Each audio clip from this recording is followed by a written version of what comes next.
మీకు విద్యను అభ్యసించినటువంటి చెప్పినటువంటి గురువులను జ్ఞాపకం పెట్టుకొని ఇక్కడ మాకు అపూర్వమైనటువంటి సన్మానం చేసినందుకు మాకు అభినందనలు తెలియజేస్తూ తర్వాత మీ అందరికీ కూడా పేరు పేరున ఆయుధ ఆరోగ్య ఐశ్వర్యాలు ప్రసాదించవాలన్న ప్రార్థన దేవుని ప్రార్థిస్తున్నాను. ఇకపోతే మేము ఇంతకుముందు మీకు ఏదో 8th class 9th class 10th class పాటలు చెప్పినాము. ఇప్పుడు ఆ పాటలు ఏం పనికిరావనుకుంటా నేను, ఎందుకంటే పనికి వచ్చినాయి. సరే అమ్మా, సరే ఇంతవరకు పనికి వచ్చినాయి, ఇప్పుడు పనికి రావాలంటే అది ఉపయోగపడాలనుకుంటున్నాను.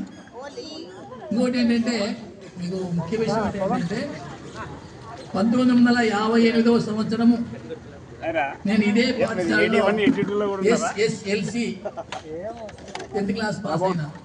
ఈ స్కూల్లో నేను చదివినాను 1958వ సంవత్సరం SSLC చదివి పాస్ అయినాను. తర్వాత ఏం చేస్తా అంటే 64లో మళ్ళీ సైన్స్ అసిస్టెంట్గా వచ్చాను, మీకు తెలుసు. మళ్ళీ తర్వాత 79 సైన్స్ అసిస్టెంట్ కొంచెం ట్రాన్స్ఫర్ అయినా. మళ్ళీ 91 నుంచి 99 వరకు ఇక్కడ హెడ్ మాస్టర్ పనిచేసినాను. ఇది మా చిన్న చరిత్ర. ఇకపోతే మీకు ఒక చిన్న స్టోరీ చెప్పాలనుకున్నాను. ఎందుకంటే ముందు స్టోరీ అంటే అందరికీ కూడా ఇష్టం. కథ చెప్పాలంటే ఎవరికైనా కథ వినాలనుకుంటే చాలా ఆతృతగా ఉంటారు. కాబట్టి ఒక రిలాక్సేషన్ కాదు, దీనివల్ల మంచి నీతి కూడా ఉంటుంది. అయితే ఇది కొంచెము అలంకారాలు ఉపమానాలు కూడా కొంచెము మనకు వేగంగా అనిపిస్తాయి, అయినా కానీ మనం తెలుసుకుంటే మంచిది. మామూలుగా బ్రహ్మ అన్ని జీవరాశులు సృష్టిస్తారనేటువంటి విషయం అందరికీ తెలుసు.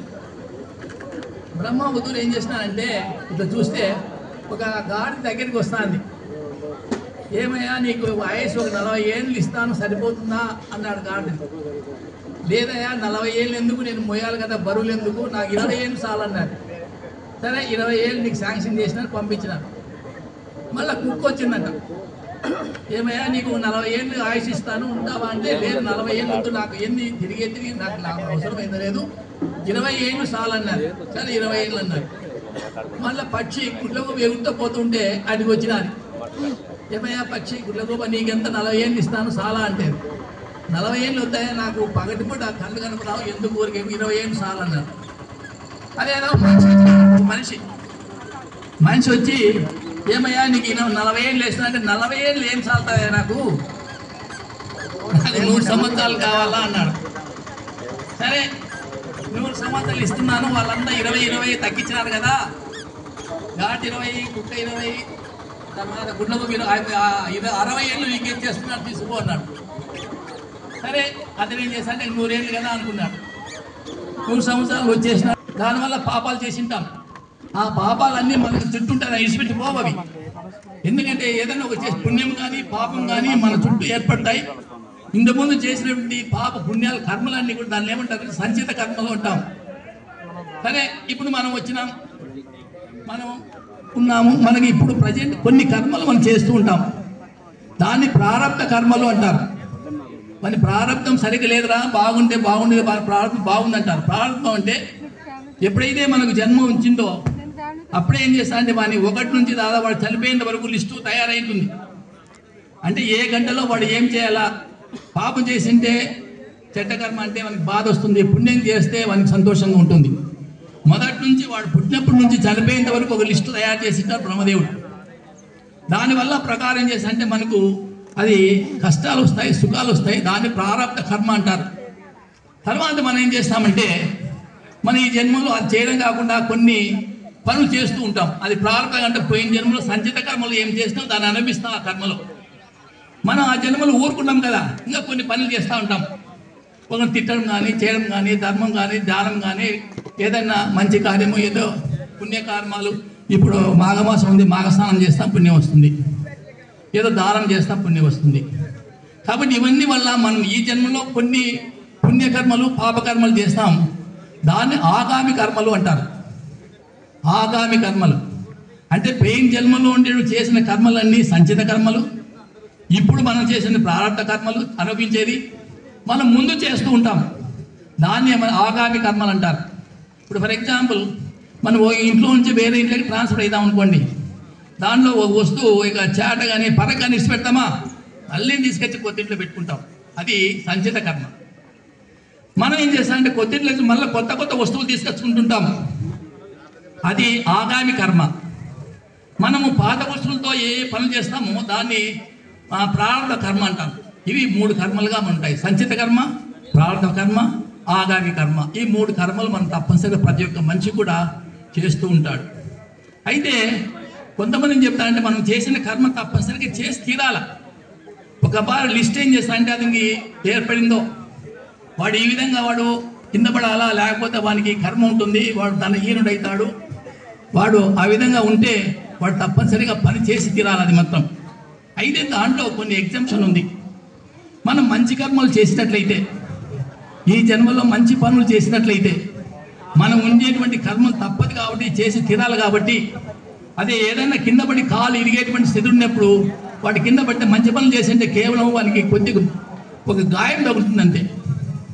కాబట్టి మనం ఏం చేస్తామంటే ఇప్పటి నుంచి మంచి కర్మలు చేసేదానికి అలవాటు పడాలి. మంచి కర్మలు చేస్తే దాని అంటే అప్పటికప్పటికి కూడా మనకు శుభం కలుగుతూ ఉంటుంది. చెడు కర్మలు చేస్తే అప్పటికప్పుడు అవి నష్టము, మనకు దానివల్ల దుఃఖం అనుభవించవలసి ఉంటుంది. కాబట్టి ప్రతి ఒక్కరు కూడా మీరేం చేస్తారంటే ఇప్పుడు ఏదో గతం కథ మనకు జరిగిపోయింది మనకి ఎప్పుడో జరిగిపోయింది, అంత తెలియదు అనుకోండి. మనం చేసినాం అన్ని ఇప్పటి నుంచి అయినా కానీ మనము మంచి కర్మలు చేస్తానికి ప్రయత్నం చేయండి. మంచి కర్మలు అంటే ఏం చేస్తా అంటే మన దగ్గర ధనం లేదు, దండిగా ధనం ఉంటే దానం చేస్తూ ఉంటాం. ధనం లేదు, మనకు ఆటగా ఉంది, అప్పుడు ఏం చేస్తాం, మంచి మాటలు చెప్పండి, మన చేతనైన సహాయం చేయండి. ఎవరైనా ఏజ్డ్ ముసలాయన ఉంటాడు, అతనికి అదే బస్సు ఎక్కడము, కొన్ని నడపెట్టి కొంచెం దూరం నడిపడము, అతనికి ఏం చేయాలి, అది కూడా సహాయమే, అది కూడా పుణ్యమే. తర్వాత ఇప్పుడు మాఘమాసం వచ్చింది అనుకుని అట్లా మనకు చెప్తారు పెద్దలు, అయ్యా నదిలో కానీ తర్వాత ఇంట్లో కానీ మాఘస్నానం చేయండి, 5 గంటలు సూర్యోదయం ముందర మాఘస్నానం చేస్తే అది కూడా పుణ్యమే. అది ఒక చిన్న చెప్తాను చూడండి, ఒక ఉదాహరణ చెప్తే మీకు అర్థమవుతారు. ఇక కార్తీక మాసంలోనూ మాఘమాసంలో స్నానం చేస్తుంటాం, సూర్యోదయం పూర్వమే చేస్తాం. ఒకటి ఏం చేస్తానంటే కార్తీక మాసంలో ప్రతి కార్తీక స్నానం చేస్తాం. కరెంట్ ఆయన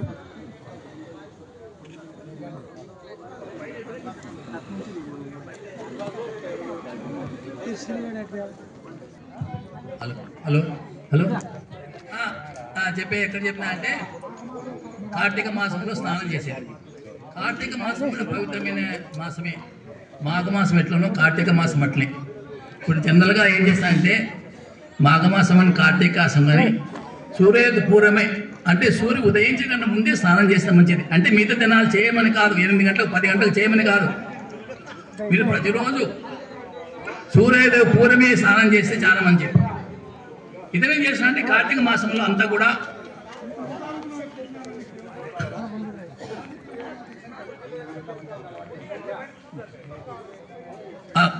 రైట్ కార్తీక మాసంలో స్నానం చేస్తుండేవాడు. అతనేం చేసిన అంటే ఒకదం ఏదో పని మీద ఒక అడవికి పోయినాడు. అతని సమిదలు తీసుకొచ్చుకునేదానికి, సమిదలు అంటే హోమంలో వేసేటువంటి కట్టెలను సమిదలు అంటాం. ఆ సమిదల కోసం ఏం చేస్తా అంటే అడవికి పోయినాడు. అడవికి పోతానే ఒక రాక్షసుడు అది ముందే నిలబడినాడు. ఇతను అంత చాలా భయపడినాడు. రాక్షసుడు అంటే అందరికీ భయమే కదా, భయపడినాడు. ఆ రాక్షసుడు ఏమన్నాడంటే, అయ్యా నిన్ను ఏం చేయను, నేను చంపను, నేను ఏం చేయను, భయపడాకు. అతను మంచి రాక్షసుడు అన్నమాట. అట్లయితే మేము ఒక్క పని చేయండి, మీ కార్తీక మాసంలో చేసిన స్నానం వల్ల వచ్చే పుణ్యాన్ని నాకు ఇవ్వండి. అది ఆ పుణ్యం ఏం చేసినా, నేను ఊరికి స్నానం చేసిన అంతే, ఏం లేదు, దేవుని తలుచుకుంటే స్నానం చేసినాను, దానివల్ల అంటే ఆ దానం మీరు ఇవ్వండి నాకంటే ఆ దానాన్ని దారపోస్తాడు. దారపోస్తే నుంచి రాక్షస జన్మ నుంచి మంచి జన్మ అతనికి వచ్చేస్తుంది. అంటే స్నానం చేసిన దానివల్ల, కార్తీక మాసంలో స్నానం చేసిన దానివల్ల ఆ స్నానం వల్ల జరిగిన పుణ్యం ఫలితం ఏం చేస్తానంటే ఆ రాక్షసుని ఒక దేవునిగా లేకపోతే ఒక మనిషిగా మార్చబడిందంటే అతనికి ఎంత విశిష్టమైనటువంటి ఉంది పుణ్యం అనేది మనకు తెలుస్తుంది.